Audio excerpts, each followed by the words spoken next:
Most recent టైంలో కొన్ని వీడియోలు చూస్తుంటే నాకు జనాల వాళ్ళు ఇస్తున్న రెస్పాన్సులు, ఆ వీడియోలలో మాట్లాడుతున్న పబ్లిక్ వీడియోస్‌లో వాళ్ళు మాట్లాడుతున్న తీరు అది చూస్తే నాకు చాలా నవ్వొచ్చింది. సో, ఆ పర్టిక్యులర్ వీడియోసు వాళ్ళు ఏం మాట్లాడిర్రు, అసలు వాళ్ళు తెలిసి మాట్లాడుతున్నారా, తెలియకుండా మాట్లాడుతున్నారా అనేది పర్టిక్యులర్‌గా ఈ వీడియోలో డిస్కస్ చేద్దాం అనుకుంటున్నా. సో, నిన్న ఒక పర్టిక్యులర్ పాడ్‌కాస్ట్ చూసిన. ఒక పర్సన్ యూఎస్‌లో 10 ఏళ్లుండి వాళ్ళ ఇల్లు అమ్మేసి అండ్ అన్నీ సెటిల్ చేసుకొని ఇద్దరు కిడ్స్‌తో పాటు ఫ్యామిలీ మొత్తం రీసెంట్‌గా వైజాగ్ షిఫ్ట్ అయిపోయారు. ఆ మనిషి ఇంకో పర్సన్ పాడ్‌కాస్ట్ జాయిన్ అయ్యి మొత్తం త్రూ ఔట్ ద వీడియో మొత్తం చూసిన. ఒక 1 అవర్ ఉంది. ఆ 1 అవర్ వీడియోలో తను చెప్పింది లిటరల్లీ ఏం చెప్తున్నారంటే, నాకు ఇండియా అంటే పిచ్చి, అమెరికా అంటే లైఫే లేదు, అమెరికాలో లైఫే లేదు, నాకు ఎప్పటినుండో వెళ్ళిపోవాలని ఉంది. సో, ఫైనల్‌గా నాకు ఒకానొక టైం వచ్చినప్పుడు ఒక స్పెసిఫిక్ సిచ్యువేషన్‌లో నేను పక్కా డిసైడ్ అయిపోయినా, ఇండియా వెళ్ళిపోవాలి, ఇండియాలోనే లైఫ్ ఉంది, అది ఇది అని చెప్పేసి చెప్పిండు. అదే పాడ్‌కాస్ట్‌లో అదర్ పర్సన్ ఇంటర్వ్యూ చేస్తున్న పర్సను, నువ్వు గ్రీన్ కార్డ్ తీసుకున్నాక ఇండియాకి వచ్చేసినావా అంటే, తను ఇచ్చిన రెస్పాన్స్ కూడా అవును, గ్రీన్ కార్డ్ తీసుకొని ఇండియాకి వచ్చేసినా అని చెప్పి చెప్పిండు. సో, ఆ కమెంట్లు చూస్తే జనాలు ఆ పర్సన్ గురించి చాలా గొప్పోడు, ఇండియా అంటే పిచ్చితో వచ్చేసిండు, ఇండియా అంత ఇష్టంతో వచ్చిండు అన్నట్టుగా చాలా కమెంట్స్ ఉన్నాయి. కానీ రియాలిటీ మాట్లాడదాం. ఇండియాలో ఉన్నోళ్ళకంటే ఈడేం జరిగిందో తెలియదు కాబట్టి ఓకే. బట్ యూఎస్‌లో ఉన్నోళ్ళకి తెలుసు కదా, వీసా ఏంది, పరిస్థితులు ఏంది, ప్రతి ఒక్కటి తెలుసు కదా. ఆ పర్సన్‌కి జాబ్ పోయింది 6th ఇయర్ ఆఫ్ H1Bలో. జాబ్ పోతే ఇంకొక చాయిస్ లేక ఓకే, జాబ్ పోయింది, లాస్ట్ 6 మంత్సే ఉంది. అండ్ ఇంకో కంపెనీ జాయిన్ అయినా గ్రీన్ కార్డ్ ఫైల్ చేయడానికి స్కోప్ లేదు. అండ్ వాళ్ళ స్పౌజ్‌కి కూడా గ్రీన్ కార్డ్ అనేది ఫైల్ చేయలేదు. వాళ్ళ స్పౌజ్ H1B కూడా 5th ఇయర్‌లో ఉంది.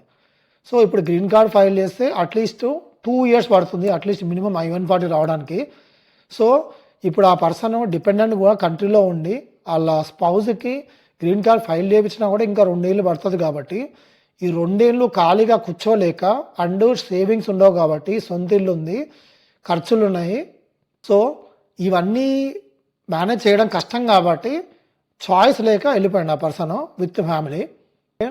కానీ పబ్లిక్లో చెప్పడం ఏంటంటే, ఇండియాకి వెళ్ళి ఆ పాడ్కాస్ట్లలో నాకు గ్రీన్ కార్డ్ వచ్చినా కూడా నేను ఇండియాకి వచ్చేసిన, నాకు ఇండియా అంటే ప్రేమ ఉంది, అసలు ఆడ లైఫే లేదు అమెరికాలో అని చెప్పి ఆ పర్సన్ మాట్లాడాడు. ఆ పర్సన్కి ఒక యూట్యూబ్ ఛానల్ ఉంది. ఆ పర్సన్ తన జాబ్ ఊడి ఆ పర్టికులర్ సిచ్యువేషన్లోకి వచ్చే వరకు ఒక్క వీడియోలో కూడా నాకు పర్టికులర్ ఇండియాకి వెళ్ళిపోవాలని ఉందనో, నేను ఇండియాకి వెళ్ళిపోతాను ఒక చిన్న హింట్ కూడా లేదు ఒక్క వీడియోలో కూడా. సో, దట్ మీన్స్ పీపుల్ ఏంటంటే, ఇక్కడ ఉన్నప్పుడేమో అసలు ఇండియా మీద వాళ్ళకి ప్రేమ ఏమి ఉండదు ఓకే. కానీ సడన్గా వెళ్ళిపోవాల్సి వచ్చినప్పుడు ఓకే, అంటే వీసా సిచ్యువేషన్ వచ్చి వీసా ప్రాబ్లం వల్ల వెళ్ళిపోతున్నా అని చెప్పడం బంద్ చేసి, నాకు ఇండియా అంటే ప్రేమ ఉంది, ఇండియాకు ప్రేమ ఉంది కాబట్టి నేను వెళ్ళిపోయి వచ్చేసిన, నాకు గ్రీన్ కార్డ్ వచ్చినా వచ్చేసిన అని చెప్పిండు. ఆ పర్సన్ వస్తుంది 2015లోనో 2016లో ఎంఎస్కి వచ్చిన పర్సన్కి గ్రీన్ కార్డ్ ఏడికి నుంచి వస్తుంది. గ్రీన్ కార్డ్ డేట్స్ 2013, 2014లో ఉన్నాయి, EB2, EB3. సో, ఆ పర్సన్కి గ్రీన్ కార్డ్ ఉంటే జాబ్ కొడితే వెంటనే ఇంకో జాబ్ చేస్తాడు, ఇండియాకి వెళ్ళి H4 వీసాలు ఎందుకు వచ్చేటోడు కంట్రీకి. సో, ఈ ఇన్ఫర్మేషన్ ఎట్లా తెలుసు అంటే ఆ పర్సన్ పెట్టిన వీడియోస్లోనే ఉన్నాయి. So, people are just lying okay. ఇండియాలో జనాల ముందు పబ్లిక్లో కొంచెం బెటర్ మంచి పేరు వస్తుంది మనం ఇండియాకి ఇష్టంతో వెళ్ళిపోయినామంటే అని చెప్పేసి ఇట్లాంటి సొల్లు కబుర్లు చెప్తున్నారు. సో, ఇండియాలో నుండి ఆ పర్సన్ వీడియోలు చూసి అది నిజమే అనుకొని నమ్మేసి వాళ్ళ కమెంట్ల మీద కమెంట్ కొడతారు, ఇండియా అంటే ప్రేమతో వచ్చినామని. సో, ఇది ఒక పర్సన్ వీడియో. ఇంకో పర్సను అదే పాడ్కాస్టర్తో ఇంకో పర్సను సెయింట్ లూస్ మిజోరీలో వెబ్స్టర్ అనే యూనివర్సిటీలో చదివిన పర్సను ఒక పాడ్కాస్ట్ సేమ్ పర్సన్తో పాడ్కాస్ట్, తను ఒక మెటా అనే కంపెనీలో జాబ్ చేస్తున్నా అని చెప్పేసి ఆ పర్టికులర్ పాడ్కాస్ట్లో చెప్పింది. నాకు అందుకే మెటాలో జాబ్ వచ్చిందని చెప్పుకుంటున్నారు ఓకే.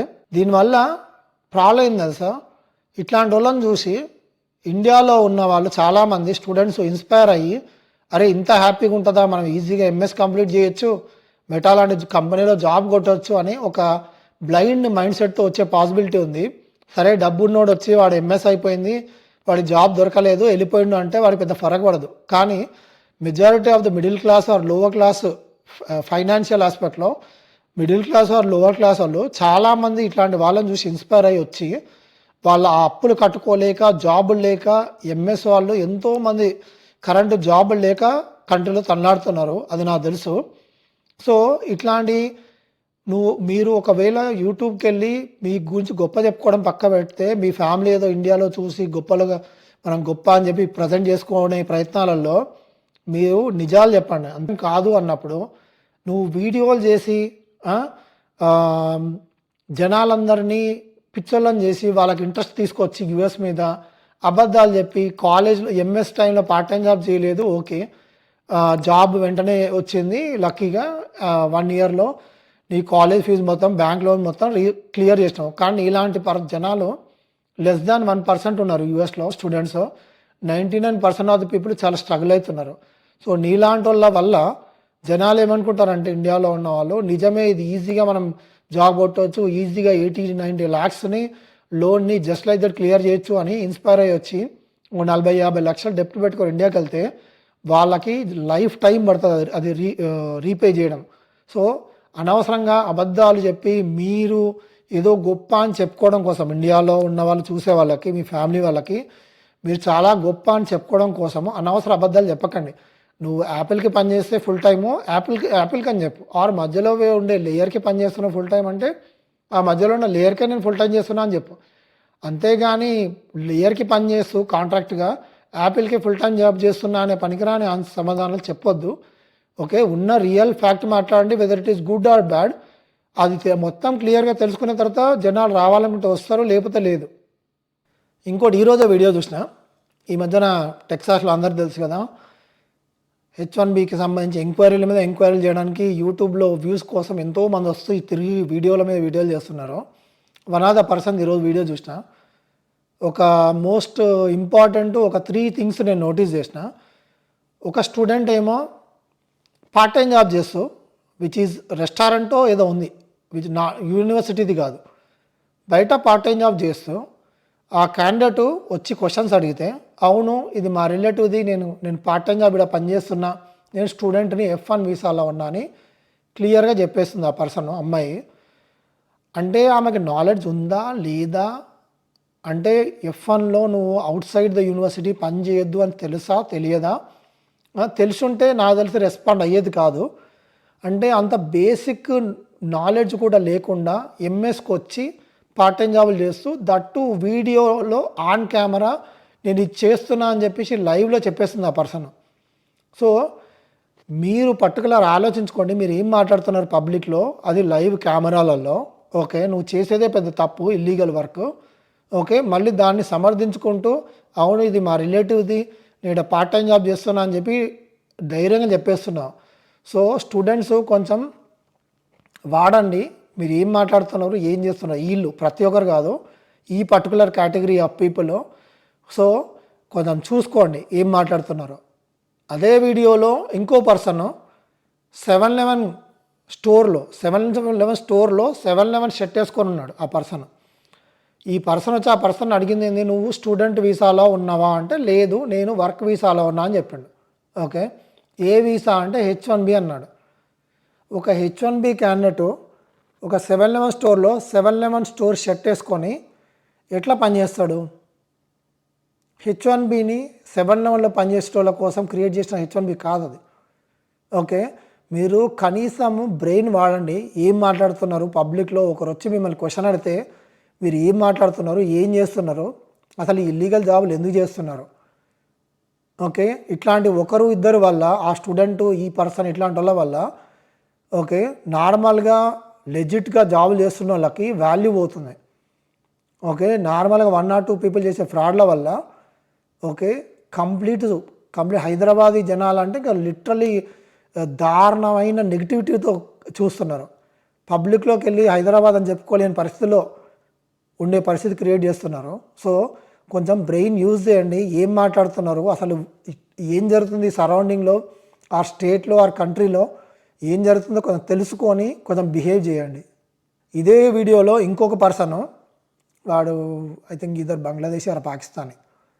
ఓకే, ఒక grocery store, Indian grocery store and restaurant దగ్గర వాడు బయట సిగరెట్ కొడుతూ ఉంటే వీడు పోయి మాట్లాడితే వాడు చెవిలో చెప్తున్నాడు ఏమని, దీనిలో స్టూడెంట్స్ని పని చేపిస్తున్నారు ఇల్లీగల్గా, తక్కువ బిల్డింగ్కి పని చేపిస్తున్నారని చెప్తున్నాడు ఆ పర్సన్. ఓకే, సో అసలు ఎవరు ఎట్లున్నారో చూడండి. అంటే ఒకవేళ జనాలు చేసేవాళ్ళు చేస్తున్న చోట